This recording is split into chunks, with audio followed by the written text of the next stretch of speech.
Here's your forecast from the First Alert Weather Team. 6:15 on a Tuesday. Good to see you.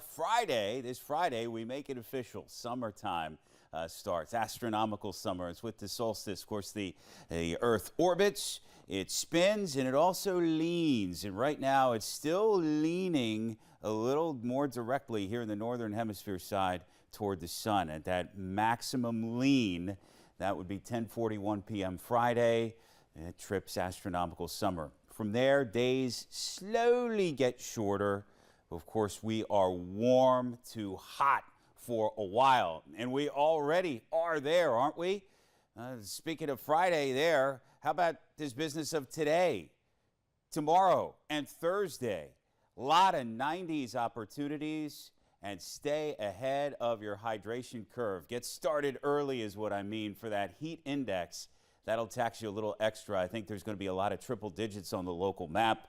And like any respectable heat wave, temperatures don't cool off much at night. And this morning, we're not very far from 80. Case in point. Let's talk about potential for cooling storms. From 8 to 4, isolated development.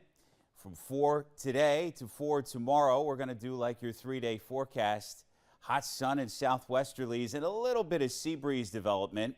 As we get into Thursday, our in-house model also likes the prospects for a few stray storms along the sea breeze, so we'll watch that. A lot of thermodynamics at play with the heat and humidity. But then there's also going to be these storms to the north and west, and they'll be along the ever so slightest semblance of a cold front. Okay, so it's only going to be marginally cooler, like this much on Friday.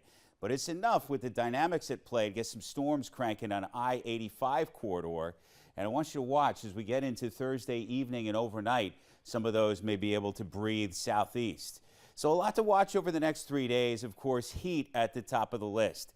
Let's get you outside with the recently risen sun, playing peekaboo with some mid and high level clouds. Nice handsome composition there from the Belleville Riverwalk, part of the Easy Pro Express First Alert Skycam network.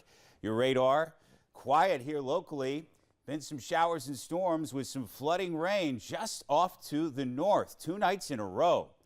Here's your 70s, and the dew points are right there as well. That's the juice. That's the sauce that gets the heat index just that much more stressful than even the air temperatures. So we've got our wide brim hat. We've got our sunglasses and sunscreen, and hopefully a big jug of water. Take that extra break and rinse and repeat across your 7, expanding to 10-day planning forecast. Franz Fans program, of course, starts on Thursday and carries into Friday. We had a little real estate at the bottom, so we want to give that an extra shout. Definitely want to help some of those folks this year, as we have every year for the several years. Also, you know, folks are trying to work out this time of the year. They usually try to go a little earlier, maybe for that run, even that walk on the beach. And it's even tough to get out early because it's so hot right already as the sun's coming up, it's already within shouting distance of 80. It's just like you said, it's all relative. Later in the day, forget it, it's very hot. All right, thanks, Gannon.